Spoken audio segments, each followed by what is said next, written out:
Hi, I'm Ashley. It was supposed to be the happiest day of my life, my wedding day. A day filled with love, laughter, and the promise of a new chapter with the man I loved, David. The sun shone brilliantly in a cloudless sky.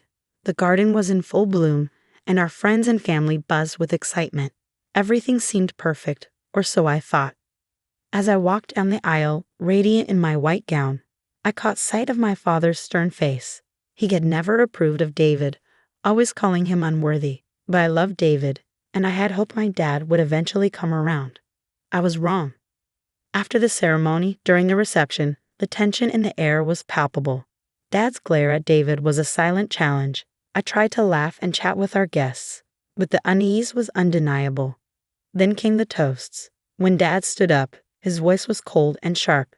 Instead of speaking about love and happiness, he spoke of disappointment and disapproval. My heart sank.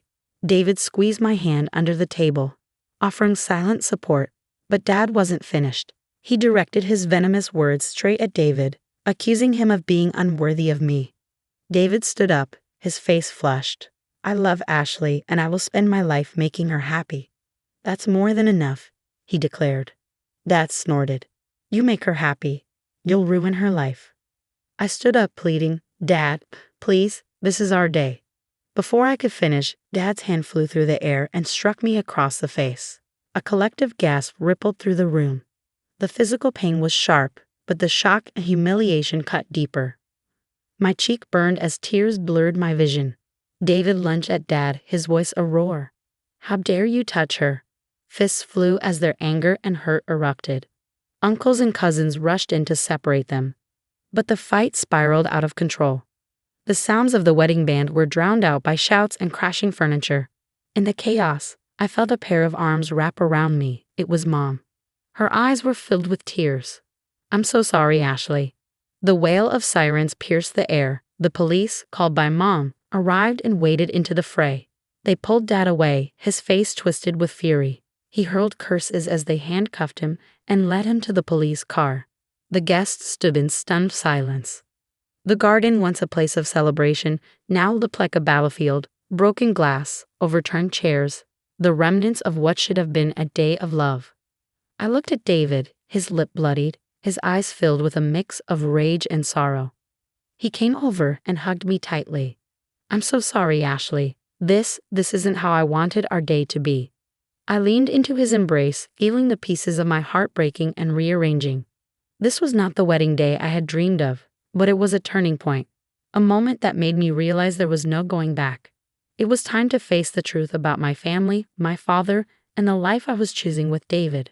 As the last of the guests left, whispering words of comfort and confusion, I knew this disaster was just the beginning.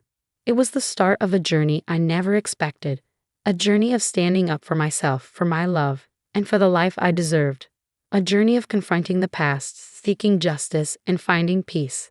And it all began on what was supposed to be the happiest day of my life. The morning after my wedding was nothing like I had imagined. There was no joyful breakfast with family, no reminiscing about the beautiful ceremony. Instead, I woke up with a stinging cheek and a heavy heart. David was already up, pacing in our small living room, his face tight with anger and worry. Ashley, we can't just let this go, David said, his voice firm. I nodded, staring at my hands. I know, but what can we do? He's my father. Your father? He assaulted you at your own wedding. That's not a father, that's a bully. I sighed deeply. He was right. Dad's actions were unforgivable. I had always hoped for his approval, but now I realized that dream was over. As we sat at our small kitchen table, David and I began to plan. We couldn't let Dad get away with what he did, not just for us, but for everyone he had hurt with his toxic behavior. I think we should start by talking to the family, I suggested. If we can get them on our side, it'll be harder for him to deny what he did. David agreed. And what about legal action? Should we press charges? I hesitated. I don't know. I want justice. But I don't want this to drag on and consume our lives, I said softly, my voice edged with uncertainty. David looked at me, his eyes filled with understanding but also determination. We'll do whatever you're comfortable with, Ashley, but he can't get away with this. The next few days were a blur of phone calls and meetings. I reached out to my aunts, uncles, and cousins, anyone who had witnessed Dad's outburst. To my surprise, many were more supportive than I expected, sharing their own stories of Dad's abusive behavior. I always knew he had a temper, but I never thought he'd do something like this, my Aunt June said, shaking her head in disbelief. We're with you, Ashley. It's time someone stood up to him. My cousin Mike added, yeah, it's about time. With each conversation, my resolve strengthened. This wasn't just about me anymore. It was about breaking a cycle of abuse that had gone on for far too long.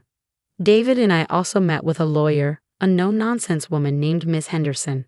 She listened intently to our story, taking meticulous notes. You have a strong case, especially with the number of witnesses, she said. But be prepared, this will be a public matter, and it could get ugly. A knot of anxiety formed in my stomach, but I nodded. I understand. I can't let him think he can treat people this way without consequences. Miss Henderson gave a small, reassuring smile. Good. I'll start preparing the paperwork. We'll hold him accountable. The weeks that followed were a whirlwind of planning and emotional upheaval. David was my rock, supporting me every step of the way. We gathered evidence, spoke to more family members, and worked closely with Ms. Henderson. One evening, as we sat on the couch, exhausted from yet another meeting, David took my hand. Ashley, are you sure about this? I mean, I'll support you no matter what, but this is a big step. I looked into his eyes, feeling a surge of love and gratitude. I'm sure, David. I've been pushed around in silence for too long. It's time I stood up for myself. David squeezed my hand. Then I'm with you every step of the way. That night, as I lay in bed, I felt a mix of fear and determination. I was about to embark on a journey that would change my life forever. But deep down, I knew it was the right thing to do. For the first time in a long time, I felt in control of my own story. I was ready to write the next chapter. In the days leading up to the confrontation with my father, it felt like living in a suspenseful movie. David and I were neck deep in our plan, gathering evidence of Dad's toxic behavior. It was heart-wrenching and empowering all at once. One sunny afternoon, I met my cousin Lisa at a local coffee shop. She had always been a bit hesitant around family matters. But as I shared my story, she opened up. Ashley, I've seen it too. At family gatherings, he's always so controlling and mean.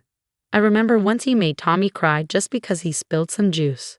Her words added to the growing pile of testimonies. It wasn't just me. Dad's behavior had affected so many of us. Later that week, David and I met with my Uncle Rob, Dad's brother. He had always been quiet, the type to avoid conflict. But this time, he spoke up. He's always been like this, Ashley. I wish I'd done something sooner. Your mom, she suffered a lot because of him. His admission shocked me. Mom had always seemed so strong, so resilient. I had no idea. With each story, the picture became clearer and more disturbing. Dad wasn't just difficult, he was abusive. A bully who had hurt his family for years. And it was time for it to stop. The day of the confrontation arrived.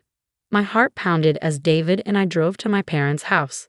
This was it, the moment I would finally stand up to my father.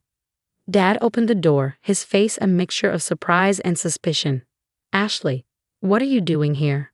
And he brought him. I took a deep breath. We need to talk, Dad. We sat in the living room, the tension so thick it was hard to breathe. David was beside me, his presence a silent pillar of strength. Dad, for years you've hurt us. Not just me, but Mom, Uncle Rob, Lisa, everyone. It needs to stop. Dad's face turned red with anger. What are you talking about? I've done nothing but take care of this family. I pulled out the written testimonies, the evidence of his behavior. This is what I'm talking about. Your anger, your control, your abuse. He snatched the papers from my hand, skimming them quickly. This is nonsense. They're all ungrateful, just like you. Dad, please, I pleaded. Just read them. Understand the pain you've caused. For a moment, there was silence as he scanned the pages, but then he threw them down. I don't need to take this. I've done nothing wrong. I felt a wave of disappointment and anger. Dad, all we're asking for is an apology, an acknowledgement of what you've done. His voice was icy. You'll get nothing from me. You and your husband should leave. David stood up, placing a hand on my shoulder. We tried, Ashley. We tried. As we walked out, my emotions were a whirlwind. Disappointment, anger, sadness. Above all, there was a newfound determination. Dad's refusal to apologize only solidified my resolve. I was going to see this through, no matter what. The drive back was quiet. I gazed out the window, the passing scenery a blur. This wasn't the end. It was just another step in my journey, a journey that I was more determined than ever to complete. The weeks following my confrontation with Dad were a whirlwind. The story of what he did, bolstered by the testimonies of family members, began to spread. It wasn't just within our family anymore. It was in the community, on social media, everywhere. The man who had always presented himself as respectable and upright was now being seen for what he truly was. One afternoon, as David and I sat in our living room, my phone buzzed. It was a call from Mom. Her voice was hesitant, a stark contrast to her usual strength. "Ashley, your father, he wants to talk to you. He says he's sorry." I felt a jolt of surprise. Dad apologizing. That was something I never expected. "Mom, I don't know. After everything. Ashley, I understand if you don't want to. I just thought you should know." I thanked her and hung up. David looked at me, his brow furrowed with concern. "What are you going to do?" I sighed, feeling the weight of the decision settle on my chest. "I don't think I can forgive him, David. Not after everything." David nodded, his hand finding mine. "Whatever you decide, I'm here for you." A few days later, I received a letter from Dad. It was an apology, or at least his version of one. He wrote about his own upbringing, his regrets, his realization of the pain he had caused. But as I read it, something felt off. It wasn't about me or the pain he had inflicted. It was about him, his feelings, his experiences. I shared the letter with David, who read it carefully. "It's your decision, Ashley. But remember, you don't owe him anything." I knew he was right. This wasn't just about the slap at the wedding or even the years of emotional abuse. It was about a lifetime of toxic behavior, and a letter wasn't going to fix that. The decision was hard, but I knew what I had to do. I wrote back to Dad, telling him that while I acknowledged his apology, I couldn't just forget everything. There would be no reconciliation, no going back to the way things were. The day I sent that letter was the day I felt a true shift within myself. It was like letting go of a heavy burden I had carried for years. I was choosing my own peace, my own happiness. David and I began to rebuild our lives, free from the shadow of Dad's toxicity. We became more involved in our community, finding joy in helping others who had faced similar struggles. One evening, as we sat on our porch watching the sunset, David wrapped his arm around me. "We've come a long way, haven't we?" I leaned into him, feeling a sense of peace and contentment. "Yes, we have. And we did it together." As the sky turned a deep orange, I realized that this was just the beginning. A new chapter in our lives, one where we were no longer defined by the pain of the past, but by the hope of the future. Our journey had been long and difficult, but it had led us to a place of understanding and strength. We had faced the worst and come out stronger for it. And as I sat there with David, I knew that no matter what the future held, we were ready for it. This was our story of overcoming, of justice, and of moving forward. It was a story of empowerment, a testament to the resilience of the human spirit. And as I looked up at the stars beginning to twinkle in the evening sky, I knew that our story was far from over. It was just beginning. Discussion. Has Ashley's decision to not reconcile with her father, despite his apology, been the right one? Was it a show of strength and self-respect, or could it be seen as an inability to forgive and move on? What would you have done in her shoes? Share your thoughts in the comments below. Your opinions and perspectives make our community a rich and engaging place. If you enjoyed this story and want to see more, don't forget to like this video and subscribe to our channel. Your support helps us bring more content like this to you. Thank you for watching, and we can't wait to read your comments.